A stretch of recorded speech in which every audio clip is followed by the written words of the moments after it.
You're now watching a clip from the Inspired by show. You can watch the full episode on our YouTube channel or listen on iTunes, Spotify, or wherever you get your podcasts. So make sure to head over there, leave us a 5-star rating if you enjoyed it, and follow the show. You've went from being clinically depressed and struggling to leave your house. You mentioned that you were an author, but you didn't mention that you were a best-selling #1 author. How did you go from there to there? Well, it's funny actually, because I never planned to. So, we talk about, all the plans and the strategic goals and the smart this. No, you talk about that. I don't talk about that. That's not my space. I'm like, it wasn't like that. It wasn't. And I was running my own business. So I'd flash forward, clinically depressed, overcame that, and then realized that I didn't want to go back to having a job, found out my job was no longer in existence. So I was like really disappointed and pissed off because I'd worked so hard to get better, to get this value back through my career. And then when I got there, it was pointless. Or it wasn't what I thought it would be, put it that way. And so I decided to start doing my own thing because I really thought if I can handle that, I can handle anything. I really can. And so I'd done a lot of learning while I'd been off sick anyway. So I started to look at how can I do more of this? So I built my own online business and I was helping other people with life coaching. Now, it was quite funny, really. 26, being a life coach, not judging anyone that is quite young as a life coach, but I was thinking, actually, I haven't had a lot of life. I've had a painful year, but I haven't had a lot of life to give. So I started looking at my skill set, which was in building online businesses, marketing, and so on.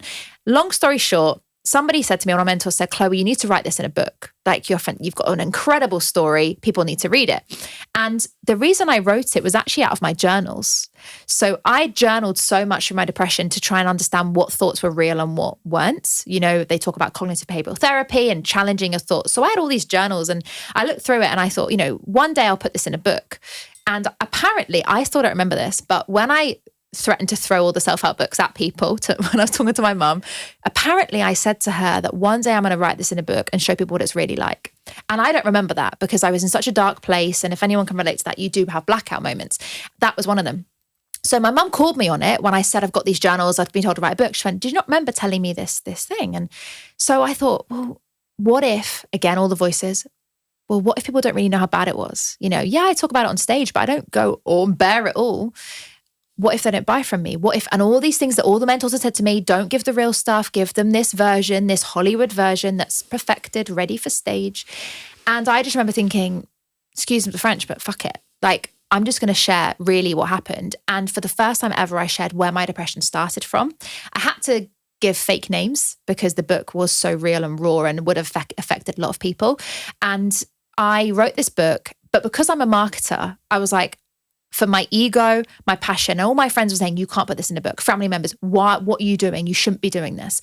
I thought, I'm going to prove you all wrong. And that moment where I was a kid, same thing happened again. I was like, I'm going to prove this wrong. So I'm a massive believer in don't wait for success, fight for the success. And it's not a no, it's a how. So instead of going, no, I haven't got 1 million followers, I'm not going to be a Sunday Times bestseller or any of this, how can I become a bestseller?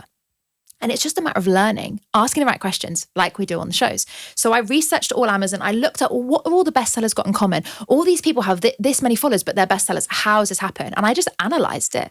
Sounds really dull. Like there's no secret juice. I just analyzed it, came up with an algorithm, looked into it, marketed it, and published my book. And it hit #1 in 4 marketplaces on Amazon, 4 countries in 11 different categories.